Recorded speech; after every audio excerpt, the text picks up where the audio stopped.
Amanecer TV presenta Rendición de Cuentas.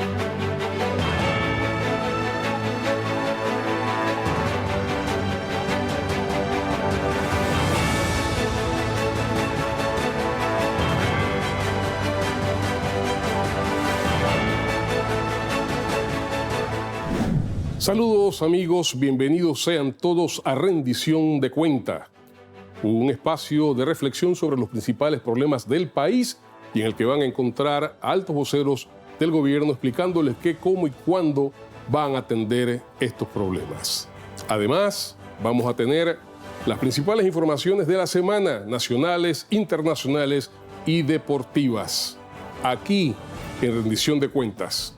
Nos vamos a un cambio y pronto estamos de regreso. Pronto regresamos con Rendición de Cuentas.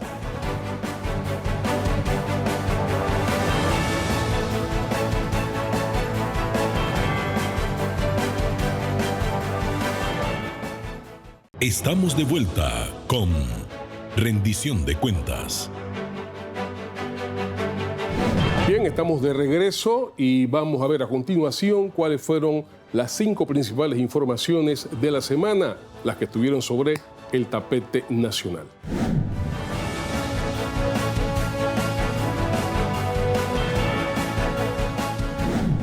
Esta semana Panamá recibió la visita oficial del ministro de Estados para Asuntos Exteriores de Qatar, Sultan bin Saad Al Moraiki, y junto a la canciller panameña Erika Moines abordaron temas en materia de economía y comercial.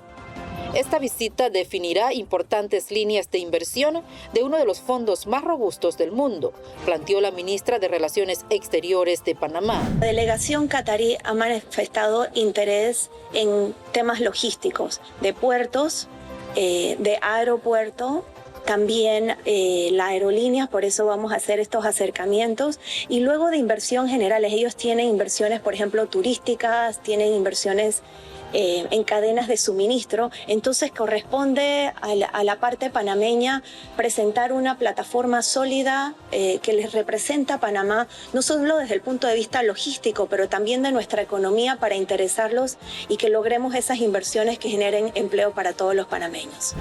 A través del Consejo de Gabinete, liderado por el presidente de la República, Laurentino Cortizo, se aprobó la compra del antiviral Paxlovid para combatir la COVID-19.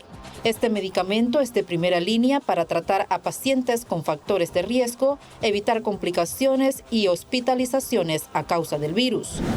Estamos adquiriendo ya en los próximos días para contar con este producto y poder dar atención a las personas que tienen un nivel alto de probabilidades de desarrollar el COVID-19 por enfermedades crónicas o enfermedades concomitantes. Mientras que el proceso de vacunación pediátrica avanza con éxito en el país. En esta semana se inició en el distrito de Arraiján y Panamá Norte. En ambos sectores se busca inocular a más de 41,000 niños entre 5 a 11 años.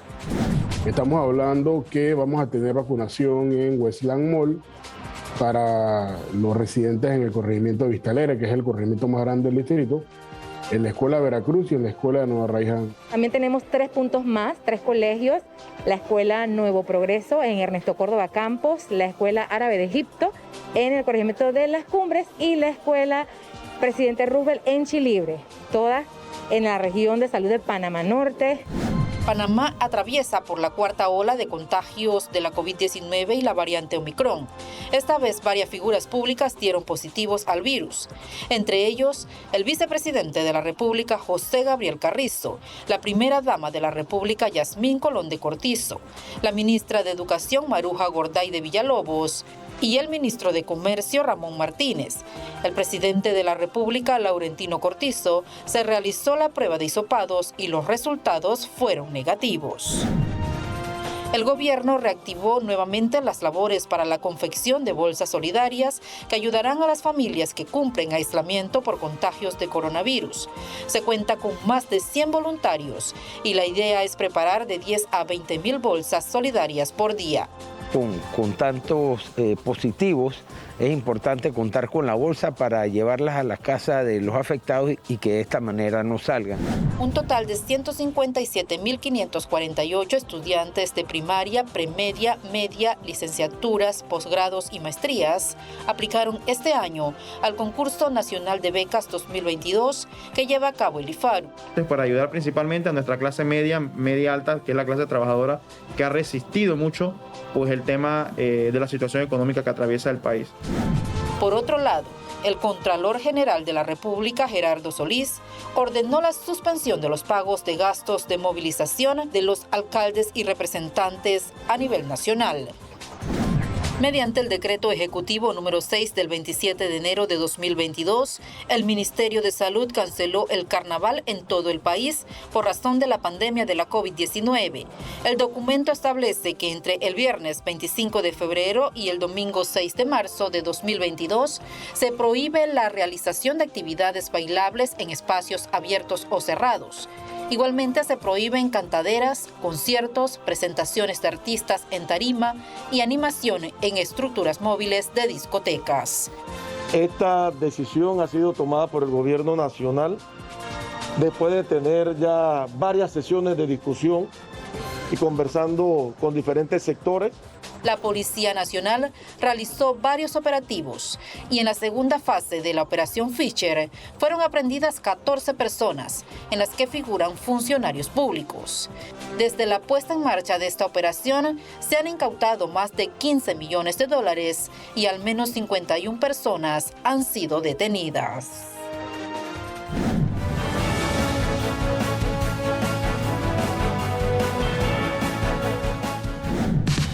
Bien, esto fue lo que hizo noticia en el país esta semana. Ahora nos vamos con el mundo deportivo.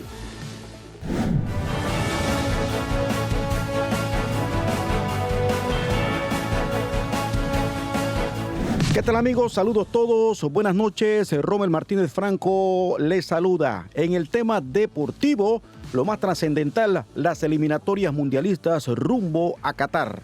Definitivamente que dolió mucho esa derrota contra Costa Rica en uno de los duelos trascendentales de esta fecha que se disputa todavía y que nos apunta hacia Qatar. La esperanza continúa. A pesar de la derrota, nuestra selección se mantiene en el cuarto lugar. La diferencia es prácticamente mínima porque son 2 puntos, pero lo importante es que dependemos de nosotros mismos para buscar por lo menos ese cuarto lugar del repechaje. Este domingo Panamá va contra la selección de Jamaica y el día miércoles contra México. Costa Rica, por su lado, tiene que viajar al Estadio Azteca para enfrentar a México y cierra esta jornada contra Jamaica en Kingston. Significa que Panamá puede tener cierta ventaja para mantener esa situación del cuarto lugar. Así que no todo está perdido, no todo está en estos momentos echado a tierra. Panamá tiene posibilidad y podría cerrar con una mínima ventaja sin descuidar a Costa Rica y estar por lo menos en el cuarto lugar. Es el comentario que tenemos en cuanto al tema deportivo.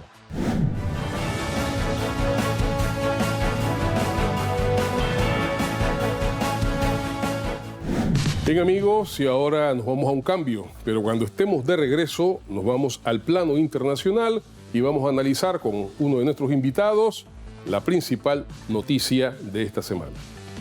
Pronto regresamos con Rendición de Cuentas.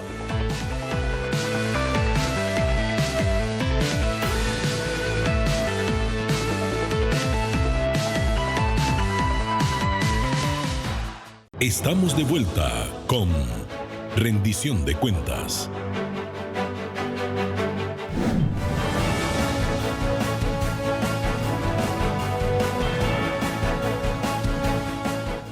En Honduras, por primera vez en 200 años, una mujer asume las riendas de ese país. La toma de posesión de la presidenta Castro fue larga y emotiva, sobre al instante que integrantes de la organización de la asesinada dirigente ambientalista Berta Cáceres le entregaban simbólicamente el mando de la lucha por la defensa de los ríos y los recursos naturales de ese país.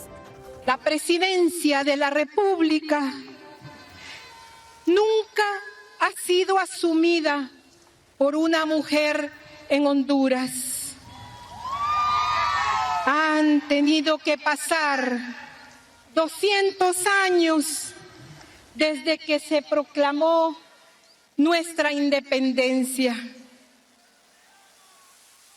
Estamos rompiendo cadenas y estamos rompiendo tradiciones. Este hecho histórico solo pudo surgir de la voluntad mayoritaria del pueblo. Gracias, pueblo hondureño. Iris Xiomara Castro Sarmiento de Celaya destacó en su primer discurso a la nación las razones por las cuales Honduras se ha convertido en el país más pobre de América Latina y la nación de las grandes migraciones hacia México y Estados Unidos. Entre ellas, la corrupción. Entre los presentes a su toma de posesión ha estado el rey Felipe VI de España y la vicepresidenta de Estados Unidos, Kamala Harris, quien desde hace un año propone y encabeza propuestas para que los centroamericanos permanezcan en sus países. En Europa, el clima de tensión concluye esta semana con una respuesta de Estados Unidos a las demandas de seguridad de Rusia, que para Moscú distan mucho de lo solicitado. Así que es esperarse que la próxima semana sigan los escarceos. En medio de la escalada de tensiones por la concentración de tropas rusas en la frontera con Ucrania, tanto Washington como la Alianza Atlántica cumplieron con el plazo marcado la semana pasada para responder a Moscú. El documento, según dijo el secretario de Estado de Estados Unidos, Anthony Blinken, incluye las preocupaciones de Estados Unidos y sus socios sobre las acciones de Rusia que socavan la seguridad, así como una evaluación de principios y pragmática de las preocupaciones expresadas por Rusia.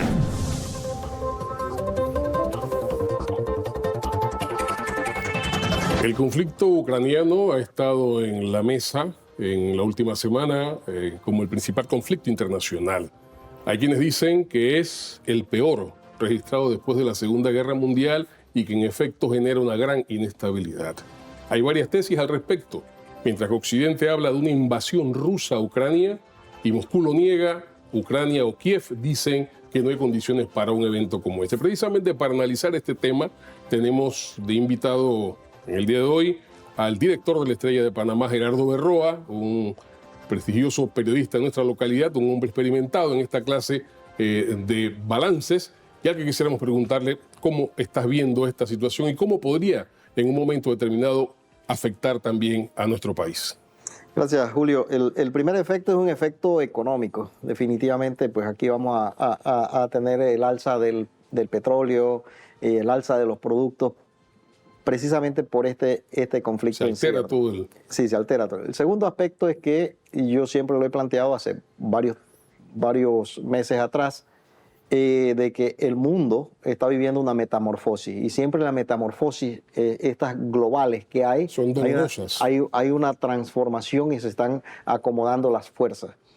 Por un lado está Rusia, que está amenazando pues con invadir a Ucrania, no por otra razón, sino dos razones específicas. Una es la oportunidad que tiene el presidente Putin para dejar de ser segundón en la geopolítica mundial, y tres, porque puede aprovecharse lo que está haciendo China, que quiere anexarse Taiwán. En este caso ocurrió en el año 1939, cuando hubo un pacto de no agresión entre Rusia y Alemania terminó invadiendo Polonia, y al final pues esto ocurrió.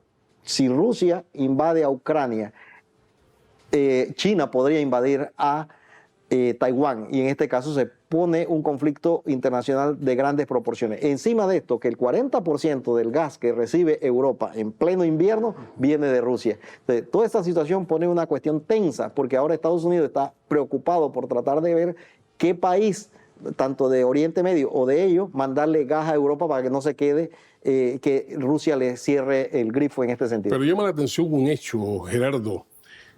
Toda esta situación tuvo como génesis un planteamiento ruso en el sentido de que Estados Unidos y la OTAN retirara de la frontera europeo con Rusia, retirara las tropas que en casi 5 desplazamientos desde principios de siglo ha hecho a la OTAN hacia el este. Es decir, Rusia señala que OTAN y Estados Unidos han colocado prácticamente a las puertas de su casa su armamento. Un poco la situación que se dio en 1962, cuando Rusia instaló misiles en Cuba y Estados Unidos no aceptó bajo ninguna circunstancia, bajo ninguna razón, que esos misiles estuvieran allí. Y hubo una crisis que prácticamente puso al mundo al borde de una guerra. Y Rusia lo que hizo fue retirar sus misiles y la crisis se acabó. Sin embargo, en esta circunstancia, no solamente dejó de ser el punto de debate, sino que las fuerzas norteamericanas se mantienen. Y esta semana hubo un incremento de casi 90 toneladas de armamento norteamericano y de la OTAN en Ucrania. Es que están retando a Putin porque ellos sostienen que es que creen que lo que pasa es que hay una situación. Una es una oportunidad única para Putin dejar de ser segundón y también es una oportunidad para Occidente, sobre todo en este caso de Estados Unidos con la OTAN, minimizar la fuerza rusa. ¿Crees tú entonces que Rusia va a invadir Ucrania? Yo creo que no tiene otro remedio. En este sentido no tiene otro remedio, porque ya Estados Unidos ha dicho y la OTAN ha dicho no voy a retirar esos misiles. ¿Qué le queda? Va a ser la vergüenza, ¿por qué la vergüenza internacional de Ucrania, el jefe de seguridad del Estado ucraniano, ha planteado que no ven circunstancias o condiciones por una invasión rusa? Es que ellos lo están retando porque es la oportunidad para minimizar la fuerza de Putin. En este caso, digo, no es una situación fácil, pero los conflictos siempre son por terquedades. Al final son cuestiones que se pueden evitar, pero en este caso se está llevando. Y guerra o diplomacia. Lamentablemente esta es una situación que está ocurriendo en este momento. ¿Crees tú que la diplomacia tenga todavía algún espacio? Yo creo que deben reconsiderarse todas estas cosas porque en 1939, cuando se dio la Segunda Guerra Mundial... Una chispa prendió el planeta. Y en Panamá le metieron una cantidad de bases. Es decir, no es que nosotros estamos alejados de esto. 134 bases militares. Una guerra mundial en este sentido con Ucrania es y China con Taiwán, que tiene la oportunidad también, porque China está preparada para esa cosa. Hay un momento, entonces. Claro, estamos en una situación muy difícil y Panamá no deja de ser un problema en este sentido. O sea, para los panameños, porque en 1939 nos metieron una cantidad de bases, no se olvide que el canal... Y en ese momento no había pacto de neutralidad. Exactamente, es una situación difícil. Gerardo Berroa con nosotros. Gracias, Gerardo, por tu participación. Gracias.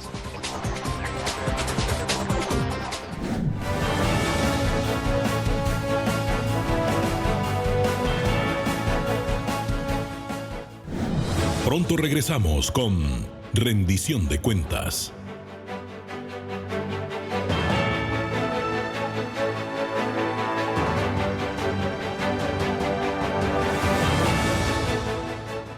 Estamos de vuelta con Rendición de Cuentas.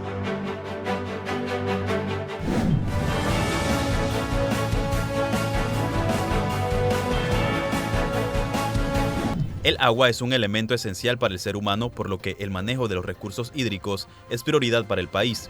El Instituto de Acueductos y Alcantarillados Nacionales de Panamá tiene la misión de mejorar el nivel de salud de la comunidad, bienestar y progreso del país, a través de la dotación de los servicios de agua potable y la recolección y disposición de las aguas servidas, velando por la conservación del medio ambiente con miras a alcanzar niveles óptimos de productividad y eficiencia.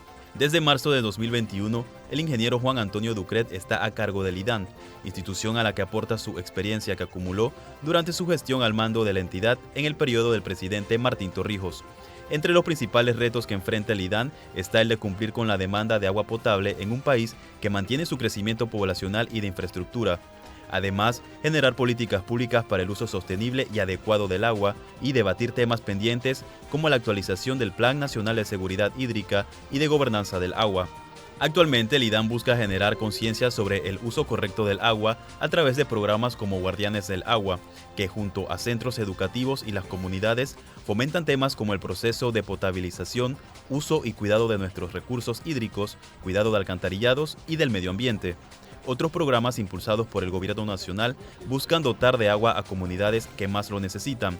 A través del Conagua se promueve la cosecha de agua en comunidades como Omar Torrijos Herrera de Colón, donde se genere una sinergia interinstitucional en la que participen autoridades locales y entidades de gobierno como el IDAN, Meduca y otras. El IDAN tiene la meta de brindar alternativas y optimizar las plantas existentes con proyectos como el Anillo Este, la planta potabilizadora de Gamboa y la planta de Arraiján, entre otros. De igual manera, busca atender los puntos críticos, realizar los mantenimientos y el acompañamiento técnico pertinente y modernizar la gestión comercial para la recaudación de pagos.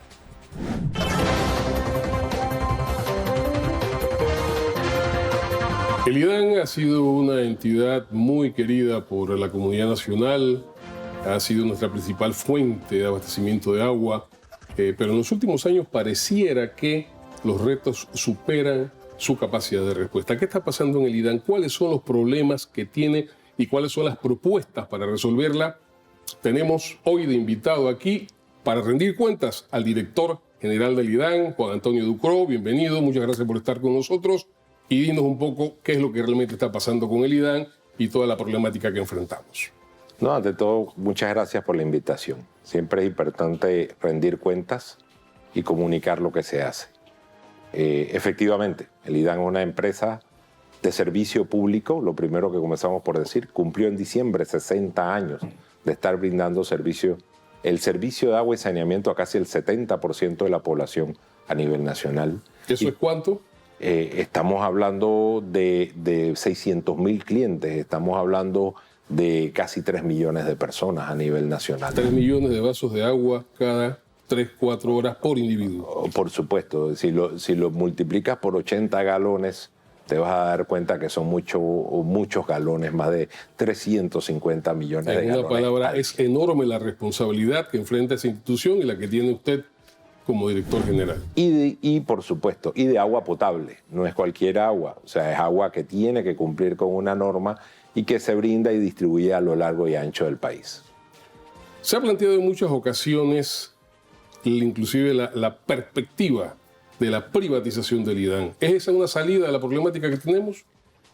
Por supuesto que es una decisión nacional, cada país toma su decisión. No es necesario privatizar el IDAN, no es necesario privatizar el servicio de agua. Es necesario funcionar como una empresa pública de servicio que cumpla con la expectativa. Pero también es necesario hacer docencia y explicar qué problemas son del IDAN, qué problemas tenemos como Estado y qué problemas tenemos como sociedad. Por supuesto, el IDAN en su responsabilidad de prestación de servicio está en llegar a las áreas que efectivamente tiene que llegar. El crecimiento urbano, la planeación del territorio, las invasiones que demandan agua, que reciben agua por carros cisternas, no forman parte de los acueductos del IDAN y del servicio del IDAN, aunque es normal que confundamos las responsabilidades. El Estado tiene responsabilidades en cuanto a cómo crecen las ciudades. De hecho, los gobiernos locales deberíamos ir hacia esa descentralización. Y por supuesto, hay una inversión pública social que tiene que ver con dotar de las infraestructuras para llevarle agua a todas esas áreas que han crecido de manera informal. Por supuesto, cuando se ve esto, cuando se ve el tranque de calle, lo primero que se piensan es en la responsabilidad del IDAN, lo cual en realidad es una responsabilidad compartida, en la responsabilidad del Estado para brindar esas oportunidades a esas personas que por A o B motivo han crecido de manera informal y la responsabilidad del IDAN dentro de su prestación de servicios como empresa pública. A eso vamos, al precarismo. ¿Cuánto afecta el precarismo la labor del IDAN y cuánto tiene que ver en esa responsabilidad compartida de la que estás hablando, alcaldías, representantes de corregimiento, juntas locales, etcétera, etcétera? ¿Cuánto? Bueno, mira, hay dos cosas importantes. Primero, para ponerle cifras, hay 75.000 personas entre las ciudades de Panamá, Colón, Panamá Oeste que reciben agua por carro cisterna. 75.000 panameños. 75.000 panameños. Es así de crítico. Es una responsabilidad del Estado llevarle las infraestructuras necesarias para que esas personas tengan agua. Pero mientras tú y yo estamos hablando, probablemente hay gente que está invadiendo en este momento un terreno. Entonces, eso hay que marcarlo. Pero también, por otra parte, es una realidad que en los últimos 15 años no hay nuevas infraestructuras de producción de agua que se hayan construido, lo cual también implica una responsabilidad en la planificación del Estado de cómo crecen las ciudades y de los recursos que se le tienen que dar al IDAN para desarrollar estas infraestructuras que no se le han dado. A eso precisamente iba. ¿Cómo encontró usted el IDAN? Mira, lo encontramos con muchos retos, con muchas debilidades y con algunas oportunidades y fortalezas. De lo que estamos hablando es de 1.200 millones de dólares en contratos hechos, pero más de 800 no tenían fuente de financiamiento. No había recursos para desarrollarlo.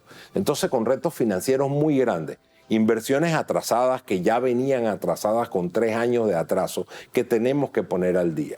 Y con una institución de 60 años que necesitamos traerla ya no solo al siglo XXI, a la revolución 4.0, que se necesita digitalizar y que tenemos que ponerla en un nivel de prestación de servicio como una empresa de servicio eficiente. Perfecto. ¿Y cuánto necesitamos para hacer eso?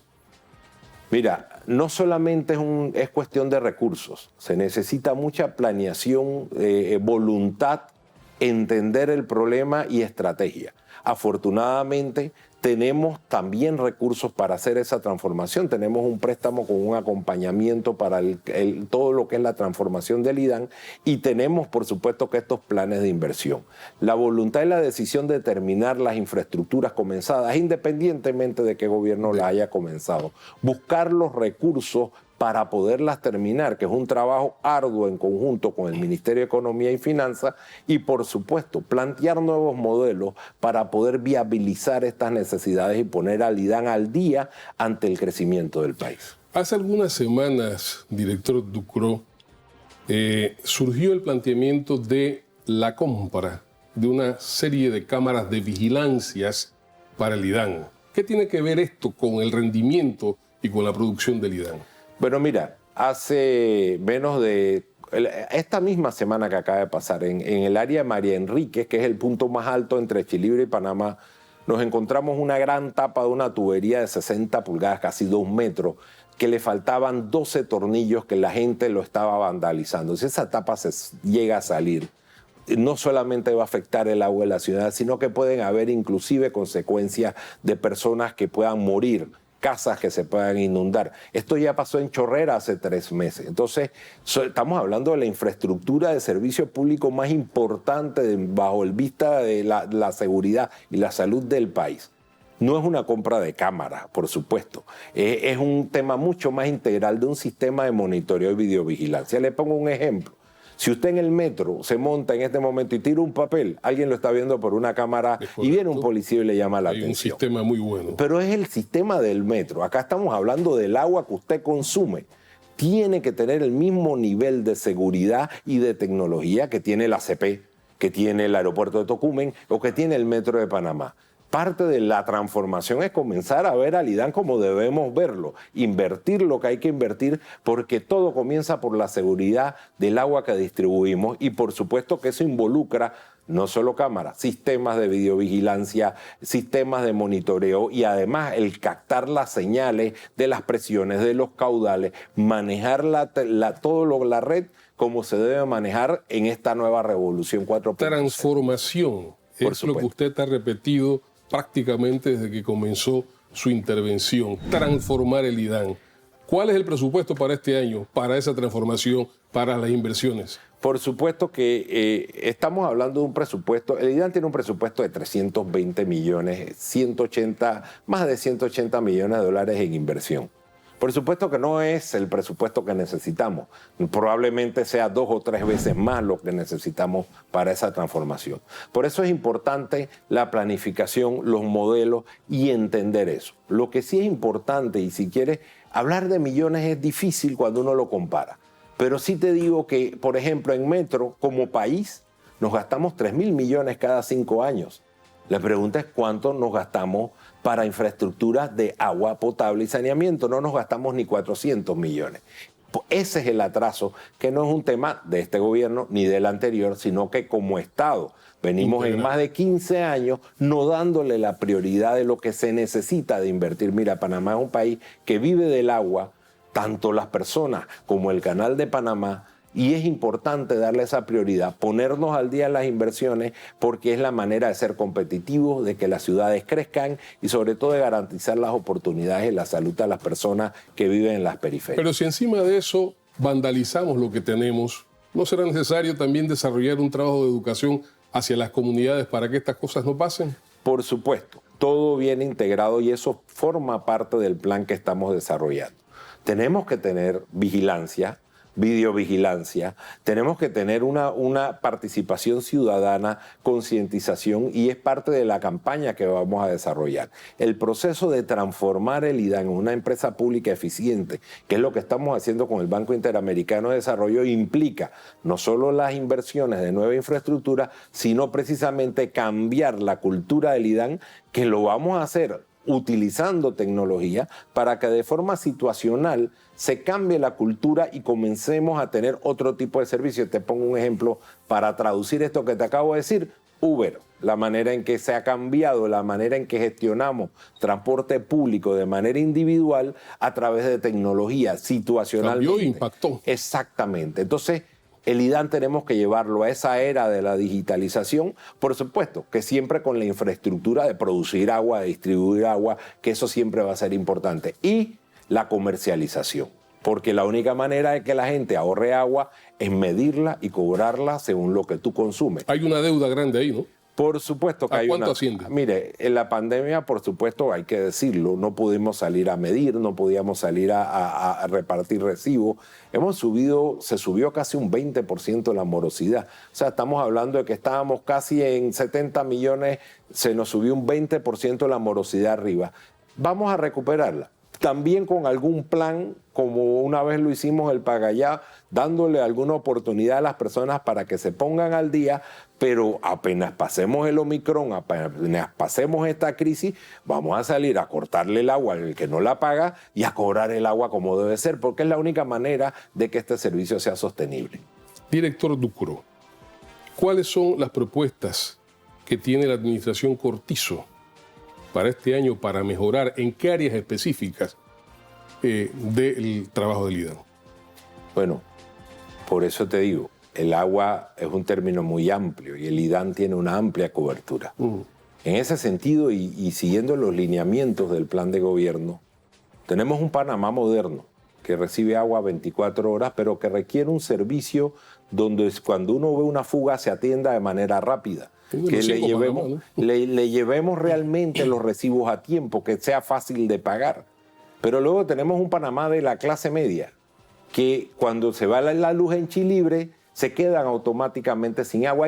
Vamos a robustecer y estamos ya trabajando sobre las alternativas para solucionar finalmente, o por lo menos mitigar en gran parte, el tema de la continuidad del servicio por las afectaciones eléctricas en Chilibre. Vamos a resolver el problema de la potabilizadora. Cada vez que la potabilizadora se cae un tornillo, todo el mundo queda sin agua. Y normalmente no es por un tornillo, normalmente es por un fallo eléctrico. Entonces vamos hacia eso. También lo del tornillo no es que no sea así. El mantenimiento es importantísimo.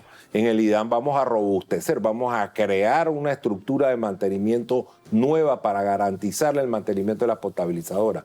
Pero luego tenemos el Panamá de los barrios, que está en el plan de gobierno, que es la gente que ya vive más en la periferia, que está entre el carro cisterna y el agua que no le llega 24 horas. Para poder llegar allá, porque las ciudades han crecido más de lo que dan las potabilizadoras, estamos construyendo nuevas potabilizadoras. En el oeste, que es importante, es Howard. Sin embargo, no va a ser suficiente. Necesitamos ampliar Mendoza, que es la que está para el lado de Chorrera. En Colón, Sabanita, el área de la carretera necesita ser fortalecida y la potabilizadora de Sabanita se está ampliando. Y en Panamá, hacia el este, la manera es terminar el proyecto de Gamboa para poder mandar más agua de Chilibre hacia el este. O sea, ese Panamá de los barrios que está en los límites, que muchos reciben agua por estos carros cisternas, hay que hacerle redes nuevas, hay que mejorar la infraestructura y primariamente hay que tener el agua para distribuirlo. Todo esto, por supuesto, con un sistema robustecido comercial, porque la única manera de que el agua se distribuya de manera equitativa es medirla y cobrarla a todo el mundo, y entonces eso forma parte de la transformación. Pero lo más importante, y que lo debí decir primero, que es la base de todo esto, vamos a invertir en los 3.000 compañeros del IDAN a través de capacitación, de nuevas plataformas de capacitación, de planes que van desde mandar y becar a compañeros del IDAN para que estudien en el extranjero y aporten los beneficios al IDAN, hasta las capacitaciones de seguridad, de atención al cliente y de la transformación digital, que es lo que pretendemos dejar como legado en el IDAN cuando salgamos. ¿Y los salarios? Por supuesto que los salarios son parte del día a día, ¿no? Son parte de lo que hay que seguir, pero para poder mejorar a los salarios, mire, esta mañana hablaba con la Asociación de Empleados, en la cual mantenemos buena relación. Para subir los salarios hay que cobrar, porque el IDAN es una empresa. Claro. Entonces tenemos que mejorar nuestra eficiencia comercial y tenemos que salir a cobrar el agua, y en la medida de que mejoremos, también podemos ir mejorando los salarios, que es justo y necesario. Escuchándolo, director Ducrot, pareciera como que el IDAN, o sea, los problemas van adelante y el IDAN va atrás tratando de resolverlo, un poco agobiado por estas cosas. Hace como una semana y algo, el presidente Cortizo creó el Instituto de Planificación del Estado. La última vez que se oyó esta palabra a nivel de Estado de planificación fue antes del siglo XXI, por allá por los años 80 prácticamente. Le falta más, se va a meter más en planificación estratégica el IDAN, que haya algún momento en que podamos ir nosotros adelante, no la carreta delante de los bueyes, sino los bueyes delante de la carreta. Precisamente yo creo que eso es gran parte de nuestros problemas.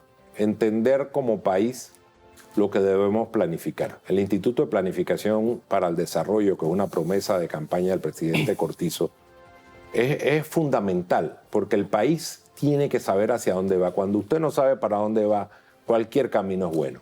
Sin embargo, el ordenamiento territorial, la planificación local y sobre todo la administración integral por cuenca y por la demografía de los municipios que se abastecen de esas cuencas, es fundamental para el buen servicio del agua. ¿Qué quiero decir con esto? Que realmente gran parte del problema del IDAN es que las ciudades han crecido distintas al ritmo que ha crecido el IDAN. Sí. Entonces, Chilibre sigue produciendo la misma cantidad de agua. El problema es que la ciudad llega más lejos.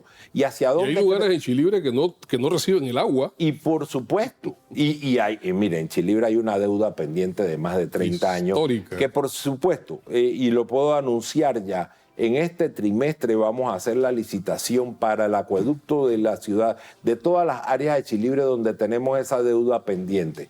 Sin embargo, esto va más allá. O sea, las ciudades hacia dónde crecen, cuál es el ordenamiento territorial donde los gobiernos locales tienen que involucrarse. Ahorita mismo en el oeste, por ejemplo, se van a hacer los planes de ordenamiento territorial finalmente, porque hay que ver, los límites políticos no corresponden a los límites demográficos. Exacto. Arraiján y Chorrera es prácticamente una ciudad que se está uniendo. ¿Cómo no? Panamá y San Miguelito son dos municipios que crecen en una asimetría injusta, porque son parte de la misma ciudad. Nosotros tenemos que romper los paradigmas de la manera en que planificamos para poder funcionar como ciudades, por supuesto, con toda la infraestructura pública necesaria, que no solo incluye el agua, incluye la electricidad, de la cual también estamos siendo impactados y que también tiene exactamente los mismos problemas de prestación de servicios por falta de planificación y por fallos continuos, porque la demanda supera la oferta. Entiendo que hay un tratamiento institucional casi general del problema del agua. ¿Está trabajando el IDAN con la ACP también en esta problemática? Mira, mucha coordinación. La verdad es que con la administración de Ricaurte Vázquez, la coordinación más estrecha no puede ser. De hecho, digamos que el interés que tiene la ACP para ayudarnos en el tema del oeste, o sea, la conciencia de ampliar Mendoza, de que es importante que estas áreas se abastezcan, por supuesto que es integral. En este momento vamos a comenzar a trabajar un plan conjunto para la medición de los caudales que tomamos del lago, porque al final tiene que haber sostenibilidad, tiene que haber agua tanto para los barcos, pero primariamente para las personas. Y además, como exige una seguridad hídrica integral para las otras actividades, tanto agricultura, recreación. Entonces, tenemos que trabajarlo en conjunto. No hay manera de trabajarlo por separado, porque no se trata de competir la ACP contra el IDAN en el uso de los mismos recursos, sino hacerlo de manera integral. Bajo ese punto de vista, la planificación de las nuevas alternativas hídricas del canal va a ser un componente donde, por supuesto, que la prestación del agua para consumo humano va a formar un factor importante en el cual tenemos que ver las alternativas, desde hacer nuevos embalses como Río Indio, hacer los embalses que se tengan que hacer dentro de la cuenca del canal, o inclusive ver la manera de que se integre Bayano, que es un lago que tiene un espejo de agua muy parecido al lago Gatún, para el crecimiento de la ciudad hacia el este, que es el futuro del crecimiento de la ciudad de Panamá. Compromisos y esperanzas, doctor Ducró, director Ducró, compromisos y esperanzas de parte del IDAN, rendición de cuentas. ¿Cuáles son las primicias para los próximos meses? Bueno, ¿Qué tiene que anunciarle a la comunidad nacional? Lo primero es ser tangible y realista. Vamos a tener problemas. Estamos muy debilitados. Vamos a seguir teniendo problemas de prestación por los siguientes 2 años. ¿Por qué? Porque las potabilizadoras no van a estar listas de un día para otro. Y porque hubo un impacto de pandemia también. Hay un impacto de pandemia que ralentizó la construcción. Hay un impacto económico que ojalá tuviéramos los recursos para pagarle a las empresas, decirle que en 6 meses nos tuvieran listas todas las obras, pero también tenemos que adaptarnos a la realidad financiera y fiscal del Estado, que es el que hace la inversión en este tipo de infraestructura. Pero por supuesto, lo que sí podemos esperar es que vayamos en el camino correcto. O sea, vayamos en el camino de la planificación, de la transformación del IDAN como empresa, como marca de empresa pública, y subrayo la palabra pública, y por supuesto en paso firme en las inversiones necesarias para que primero el agua le llegue a los que la necesiten, a las que las personas tengan agua 24 horas, y sobre todo, y no menos importante, para lograr contribuir a la competitividad de cada una de nuestras ciudades. Me refiero al oeste o a Panamá o a las ciudades del interior como David, como Chitré, que necesitan estas inversiones, y al final a la competitividad del país, porque al final lo que necesitamos es tener un país competitivo que atraiga inversiones para que el crecimiento se dé. Las obras y el gobierno no hace el crecimiento de la economía, sino las inversiones. Las infraestructuras son las que atraen esas inversiones. Juan Antonio Ducró, director general del IDAN, hoy en rendición de cuentas, explicando qué, cómo y cuándo vamos a hacer las cosas, con qué contamos y cuáles son las dificultades. Muchas gracias por haber estado con nosotros. No, siempre a la orden, y es un placer rendir cuentas ante ustedes.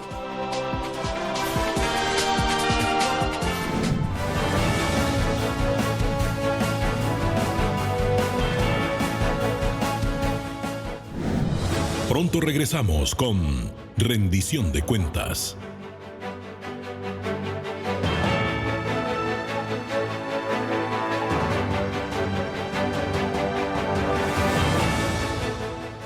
Estamos de vuelta con Rendición de Cuentas. Bien, amigos, esto ha sido Rendición de Cuentas en su primer programa. Como han visto, hemos tratado temas nacionales, internacionales, deportivos, y tuvimos la grata visita del director general del IDAN tratando los temas principales de esa institución y las propuestas que el gobierno tiene a largo plazo. La próxima semana tendremos con nosotros al ministro de Desarrollo Agropecuario, hablando bastante sobre este sector que ha tenido impulsos, problemas, pero frente al cual el gobierno panameño ha dado todo un nivel de apoyo. Así que nos vemos la próxima semana. CERTV presentó Rendición de Cuentas. Todo sobre la administración pública, ciencia política, todo sobre la transparencia, democracia y fiscalización. La próxima semana, como invitado especial, Augusto Valderrama. Y el mensaje que yo le doy a los productores, hoy quiero anunciar y una primicia. Rendición de Cuentas, sábados desde las 6 de la tarde. Todos somos Panamá. CERTV.